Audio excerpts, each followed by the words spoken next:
नमस्कार दोस्तों, मैं आपका दोस्त और होस्ट कपिल और आप देख रहे हैं देवम बाट। देवम बाट के साक्षात्कार की श्रृंखला की कड़ी में हम आपको मिलवाते हैं उन राजनेताओं से जो जनता और ऊपरी नेताओं और पार्टियों के आला कमानों से संबंध स्थापित करते हैं, जनता के साथ जुड़ करके और एक नई पहचान देते हैं अपने क्षेत्र को। उन्हीं नेताओं से हम आपको मिलवाते हैं। इसी साक्षात्कार की श्रृंखला की कड़ी में मैं आज आपको मिलवाने वाला हूं सीकर नगर परिषद के एक युवा जोशीले नेता से, जिनका नाम है मुकेश जी नायक, जो वर्तमान समय में वार्ड पार्षद हैं। तो चलिए मैं आपका सीधा रुख करता हूं मुकेश जी नायक की तरफ। नमस्कार सर। नमस्कार जी। सर, आपका जीवन परिचय। मेरा नाम मुकेश नायक है। मैं पार्षद वार्ड नंबर 54 भाजपा से हूँ। मेरा जीवन परिचय यही है कि पहले मैं एक बिजनेस लाइन से था जी, लेकिन कुछ कारणवशों से मेरे वार्ड के जो हालात थे कि विकास के नाम पे शहर से कुछ दूरी पर रहने के बाद भी विकास के नाम पे यहाँ कुछ भी नहीं था जी। इस वजह से मुझे कॉलोनी वासियों के सहयोग से, वार्ड वासियों के वजह से मुझे चुनाव लड़ना पड़ा। मैं धन्यवाद ज्ञापित करना चाहूंगा भाजपा परिवार का भी कि मैं कभी भाजपा का सदस्य नहीं रहा, लेकिन उन्होंने मुझे एन वक्त पे टिकट दी और जनता ने मुझे ये उनका काम करने का मौका दिया। जी, अपन देखें तो आपका परिवार कांग्रेस से जुड़ा हुआ था। बिल्कुल। और आप भाजपा में आए, भाजपा के टिकट पे चुनाव लड़ा और चुनाव जीते भी। तो अपन देखें तो कांग्रेस में ऐसा क्या रहा जिसकी वजह से आप कांग्रेस से जुड़ नहीं पाए, कांग्रेस से अपना संबंध लंबे समय तक स्थापित नहीं रख पाए? कांग्रेस की बात करें तो कांग्रेस हमेशा वंशवाद की राजनीति करती है। हमने हमेशा कांग्रेस का सपोर्ट किया, लेकिन कांग्रेस ने कभी मेरे वार्ड में विकास की दृष्टि से कोई काम किया ही नहीं। यहाँ के हालात ये थे कि मैं ये कहूंगा कि ग्रामीण इलाकों से भी बुरे हालात थे। यहाँ सड़क, नाली, निर्माण, पानी, कुछ ऐसा मूलभूत सुविधा भी यहाँ नहीं थी। इसकी वजह से परेशान होकर हमें पार्टी चेंज करनी पड़ी और भाजपा में आए और आज विकास के काम भी खूब हो रहे हैं मेरे वार्ड में। अपन देखें तो भारतीय जनता पार्टी की ऐसी कौन सी नीति है जो आपको पसंद आती है, जिसकी वजह से आप भारतीय जनता पार्टी से जुड़े? देखो, नरेंद्र मोदी जी जो हमारे प्रधानमंत्री हैं, कहना ही है उनके बारे में तो, लेकिन भाजपा की मैं एक चीज कहूंगा कि भाजपा वंशवाद की राजनीति से ऊपर उठकर काम करती है। जब मैं गया था भाजपा परिवार के पास कि भाई हमें टिकट दीजिए, मैं चुनाव लड़ूंगा, तो भाजपा परिवार की तरफ से मुझे यही आश्वासन मिला कि आप हमें, मैं जो मेरी वार्ड की बात करूंगा, मैं ऐसी कैंडिडेट हूं, जनरल से मुझे यहां टिकट दिया। मुझे कुछ उन्हें लोगों ने यह भी बोला कि भाई आप ऐसी कैंडिडेट हो कि जनरल से आपके वार्ड टिकट नहीं मिलेगी, लेकिन मैं भाजपा परिवार के पास गया तो उन्होंने हमें यह कहा कि हमें जिताऊ कैंडिडेट या काम करने वाला नेता चाहिए। हमें नेता भी नहीं, एक अच्छा कार्यकर्ता चाहिए जो हम वो काम कर सके। और मुझे भाजपा ने टिकट दिया और मैं आपके सामने वहां चुनाव जीती। अपन देखें तो आपकी सीकर नगर परिषद में भारतीय जनता पार्टी का बोर्ड लंबे समय से नहीं बना, इसके क्या कारण रहे? देखो, भाजपा की तो मैं ये बात बताना चाहूंगा, नगर परिषद में बोर्ड बनने का कारण है कि हमारे वार्ड की आप देखोगे, मेरा वार्ड कम से कम 3.5 किलोमीटर के एरिया में फैला हुआ है जी। और हिंदू बावले जो भी इलाके हैं उनको बड़ा कर दिया गया है, और जो मुस्लिम वार्ड है उनकी संख्या मुश्किल से, उनमें वार्डों की जो मतदाता है उनकी संख्या 650-900 के करीब होगी, और हमारे वार्डों की जो वोटर है उनकी संख्या कम से कम 3,500-4,000 हजार के करीब है। तो ये है कि हिंदू बावले जो वार्ड है उनको काफी बड़ा कर दिया गया है जी। तो ये जो प्रीसीमन किया गया, वार्डों को तोड़ा गया, वार्डों को बढ़ाया गया, उस समय पर इस चीज का ध्यान नहीं दिया गया, क्योंकि हमारा मिलना भारतीय जनता पार्टी के अन्य पार्षदों से भी हुआ। उन्होंने बताया कि 4200 वोट हमारे वार्डों में है, और ये जो परिसीमन हुआ है ये एकदम से गलत तरीके से हुआ है। बिल्कुल, ये जो मैं परिसीमन की बात बताऊंगा आपको, मैं बताना चाहूंगा कि मेरे जो वार्ड है, जो बाईपास एरिया है, जयपुर बाईपास है, आज से 20 साल पहले वो नगर परिषद एरिया में था। लेकिन हमारे चेयरमैन जी और विधायक जी ने क्या किया कि इसका काट छाट करके जो हिंदू बाहुल्य इलाके उनको साइड में रख दिया। जो बाईपास का एरिया शहर से 2-3 किलोमीटर की दूरी पे आता है, लेकिन आज वो ग्रामीण क्षेत्र में है। जबकि आप बात करोगे शिव कॉलोनी की या धोध रोड की, जो काफी सीकर से दूरी पर है, लेकिन आज वो वार्ड में है, जबकि ये बाईपास का एरिया है, ये पंचायत में दे दिया गया है। तो जो ये परिसीमन हुआ उसमें कांग्रेस ने अपनी मनमर्जी चलाई, आपका बिल्कुल अपनी मनमर्जी से जो भी किया है। जी। अपन देखें तो भारतीय जनता पार्टी सीकर में एक बिखराव, एक टुटाव नजर आता है। जैसे कि अभी विधायक चुनाव हुए, उनमें अपन ने देखा कि एक कैंडिडेट निर्दलीय होकर, बागी होकर चुनाव लड़े, उनके साथ भारतीय जनता पार्टी के दो बड़े चेहरों ने भी चुनाव लड़ा। जैसे रतन जी सैनी है, उन्होंने पर्चा भरा लेकिन समर्थन ताराचंद दाहिल को दिया। उसी तरह अपन महेश जी शर्मा को देखें तो महेश जी शर्मा का भी यही रुख था। तो ऐसा ये जो टुटाव, ये बिखराव है, इसके क्या कारण है? देखो, भारतीय जनता पार्टी कोई बिखराव नहीं है। भारतीय जनता पार्टी शहर में एक है और ये लोकतंत्र है, यहाँ चुनाव लड़ने का हक सबको है जी। ताराचंद जी के बारे में मैं कुछ कहूंगा नहीं, भाई ये उनका पर्सनल मुद्दा है या उनकी जो उनके कार्यकर्ता उन्होंने कहा होगा तो इसलिए चुनाव लड़ा होगा।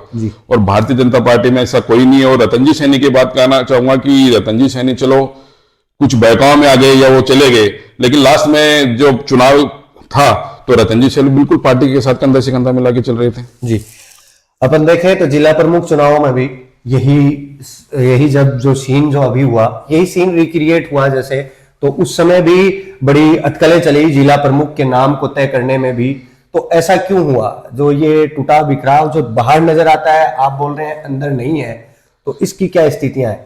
नहीं, देखो इस बारे में मैं कुछ कहना नहीं चाहूंगा। हमें तो पार्टी में ऐसा कुछ लग भी नहीं रहा कि बिखराव है। जैसे हमारा लोगों से मिलना होता है, बहुत सारे लोगों से हम मिलते हैं, तो कई लोग ये कहते हैं कि भारतीय जनता पार्टी में जो सीकर का जो टिकट है वो पैसों की बंदरबाट बांध के दिया गया, पैसों के बेसिस पर मिला, कोई ग्राउंड रिपोर्ट नहीं ली गई। ग्राउंड रिपोर्ट के आधार पर रतन जी जलधारी चुनाव लड़ने के लिए काबिल नहीं थे, या फिर कई लोगों का यह कहना है कि रतन जी जलधारी की उम्र ज्यादा हो गई जिसकी वजह से वो दौरे नहीं कर पाए। देखो, ये तो पार्टी आलाकमान का जो निर्णय था, उन्होंने टिकट दिया और रतन जलधारी जी बिल्कुल ही अच्छे कैंडिडेट थे हमारी नजर में। तो सीकर शहर ने उनको वोट भी दिया है जी। और ऐसा तो कुछ नहीं है कि भाई वो जिताऊ कैंडिडेट नहीं थे, वो नहीं थे, या हमारी पार्टी में कुछ नहीं। ये तो जनता का जो आशीर्वाद था, जनता ने जिसको चाहा वो। क्या आपको नहीं लगता कि आलाकमान को अब ये सोचना चाहिए कि बागडोर जो है युवाओं को मिलनी चाहिए, युवाओं को सत्ता में भागीदारी मिलनी चाहिए, ताकि इस देश को अच्छे और बढ़िया नेता मिले जो समाज के बीच में जो जनरेशन गैप आता है उसको दूर करने का काम करेंगे? देखो, भारतीय जनता पार्टी ऐसी है जो युवाओं को आगे लेके आ रही है। आज आप नगर परिषद सीकर की बात करोगे तो आपको पार्षद जो भारतीय जनता पार्टी के वो सारे युवा है जी। और भारतीय जनता पार्टी हमेशा युवा को कोऑपरेट करती आई है। बात जहां आती है कि आप कह रहे हो बुजुर्ग जो है हमारे सीनियर रहता है, उनका आशीर्वाद भी जरूरी है। जी, वो बात तो सही है आपकी, लेकिन अपन बात करें आपके सीकर क्षेत्र की ही, तो सीकर क्षेत्र में लगातार अपन देखें तो लगातार सड़कों का काम चल रहा है, उससे कोई बेनिफिट ऐसा दिख नहीं रहा। क्योंकि अपन देखें तो पिछले गत दिनों में एक नवलगढ़ रोड पर एक हादसा हुआ और एक नौजवान लड़के ने अपनी जान गंवा दी। तो ऐसे इन हादसों के बारे में आपकी क्या राय है? क्या सीकर का नगर परिषद जो है वो कमजोर हाथों में है, जो बोर्ड है? बिल्कुल, सीकर नगर परिषद के लिए तो मैं ये कहूंगा कि बिल्कुल सबसे भ्रष्ट अंतर है। सीकर नगर परिषद ने शहरों की आप हालत आज देखोगे, वार्डों की हालत देखोगे, सौंदर्यीकरण किया है शहर में, ये सौंदर्यीकरण कर, लेकिन आप हकीकत वार्डों की अगर आप सर्वे करोगे तो देखोगे कि वार्डों के हालात बहुत बुरे हैं जी। इन्होंने वार्डों में तो कुछ किया ही नहीं है, ये हम भी मान रहे हैं। और सीकर नगर परिषद ने जगह जगह जो खड्डे खोद रखे हैं, जब आप बता रहे हो युवराज का जो मामला हुआ था, जो बालक युवराज खड्डे में गिरा था, उसका मामला, उसके लिए हमने पहले ही हमारे जो कमिश्नर थे या जो हमारे अधिकारी थे उनको अवगत करवा दिया था कि भाई बारिश का टाइम है, कल को ऐसी कोई दुर्घटना हो सकती है। लेकिन ये मैं सीकर नगर परिषद के सबसे ढीलापन कहूंगा कि उन्होंने इस बारे में कोई कार्रवाई नहीं करनी और नतीजा आप लोगों के सामने था। जी, अपन देखें तो सीकर में सीकर की जो नगर परिषद है उसके सामने एक बड़ी चुनौती आपकी तरफ, आपको शहर से जोड़ने वाला पुलिया जो है वो अब छोटा पड़ने लगा है। आपको नहीं लगता है यातायात दिनों दिन बढ़ते जा रहे हैं, वाहन है, साधन है, वो जो लगातार बढ़ते जा रहे हैं, और जो ये आपकी पिपराली जो रोड है उस रोड पर नौजवान युवाओं का, विद्यार्थियों का बड़ा आना जाना है। इस वजह से यहाँ आए दिन हादसों के शिकार भी होते हैं नौजवान। तो इसके लिए आप कोई ऐसा कार्य करने वाले हैं, ऐसा कोई विजन लेकर आने वाले हैं कि इनकी एक बेहतर सुरक्षा मिल सके इन युवाओं को? बिल्कुल, देखो इस बारे में हमने हमारे विधायक महोदय को काफी बार अवगत कराया। आज नौलगढ़ रोड की आप या पिपराली रोड की हालत देखोगे पुलिया की, शाम के टाइम इतना जाम लग जाता है कि लोगों को एक एक डेढ़ घंटे इंतजार करना पड़ता है, लोग निकल नहीं पाते जाम की स्थिति से। और मेरे वार्ड की आप बात करोगे, पिपराली रोड की बात करोगे, तो यहाँ कम से कम लाखों के करीब स्टूडेंट है। और हकीकत हालात तो ये है कि अगर कोई बीमार भी हो जाए तो उसे हॉस्पिटल पहुंचने में भी 1 से 1.5 घंटा लग जाएगा। इस बारे में हमने विधायक साहब को भी कई बार अवगत कराया, नगर परिषद में भी कई बार, लेकिन कहीं वो आज बात कर रहे हो आप इस बारे में, तो नौलगढ़ रोड पे जब इन्होंने 1300 करोड़ रुपए कुछ पास किए थे ऐसा कुछ काम करने के लिए, लेकिन अभी भी काम तो कुछ हुआ नहीं है। इन्होंने सिर्फ बड़े बड़े बैनर जरूर लगाए थे सीकर शहर में, लेकिन काम के नाम पे तो कुछ हुआ नहीं है। वर्तमान विधायक जो है वो राजेंद्र जी पारिक, जो गत समय में बीमार भी रहे और बहुत ज्यादा बीमार थे, तो उनकी जगह क्या किसी नए युवा को मौका मिलना चाहिए कांग्रेस पार्टी में? बिल्कुल युवा को मौका मिलना चाहिए, युवा को मौका मिलना चाहिए। अब आपने एक बात कही थी कि रतन जी जलदारी, कि भाई वो एज के हो गए या वो वहां जीता हुआ कैंडिडेट नहीं, तो हमारे पारिक साहब है जो, वो कितनी एज है उनकी, एज तो उनसे भी ज्यादा होगी, तो लोगों ने उनको भी तो आशीर्वाद दिया ना, तो ये तो जनता का आशीर्वाद है जी। अपन बात करें, आपका बोर्ड नहीं है वर्तमान समय में, आप भारतीय जनता पार्टी से है और बोर्ड जो है कांग्रेस का है, तो क्या आपके साथ कभी कोई भेदभाव हुआ आपके कामों को करवाने में? देखो, नगर परिषद, मैंने पहले भी कहा कि सबसे भ्रष्ट है नगर परिषद में जो अधिकारी मान लो या जो नेतागण है। नगर परिषद कभी लोकतंत्र के हिसाब से चल ही नहीं रहे, तो लोग नगर परिषद में तो राजतंत्र चलता है, यानी कि जो राजाओं वाला है कि जो उनको करना है वो करते हैं, जो नहीं करना वो नहीं करते। तो आपके साथ आपको कभी महसूस हुआ, आपके साथ कभी भेदभाव हुआ हो ऐसा? बिल्कुल भेदभाव होता है। अच्छा, तो जैसे जैसे किस प्रकार से आपको प्रताड़ित किया जाता है? भारतीय जनता पार्टी के शायद 18 पार्षद ही हैं वर्तमान में नगर परिषद में, तो इन 18 के 18 पार्षदों के साथ भेदभाव होता है? बिल्कुल बिल्कुल ऐसा, बिल्कुल सारे पार्षदों के साथ ऐसा होता है कि हमें एक काम करने के लिए ये मान के चलो कम से कम 20 चक्कर इनके लगाने पड़ते हैं, तब जाके कोई अधिकारी सुनता है, वरना कोई काम होते नहीं है जी। अपन बात करें आपके सीकर शहर की ही, तो सीकर शहर में बढ़ा चढ़ाकर चीजों को बताया जाता है कि इतने करोड़ का काम हुआ है, नगर परिषद ने इतने करोड़ का काम करवाया है। आपके जो चेयरमैन हैं वो भी बढ़ चढ़कर आते हैं और लोगों को बताते हैं मैंने ये किया है वो किया है। उसके बारे में क्या वो सच्चाई? फिर उसके बारे में तो यही कहना चाहूंगा कि भाई सीकर शहर आपके सामने पड़ा है, आप खुद भी सर्वे करके देख लीजिए कि क्या विकास हुआ है। विकास के नाम पे तो यहाँ कुछ हुआ ही नहीं है अभी तक, ये तो सिर्फ वो कहने की बातें हैं।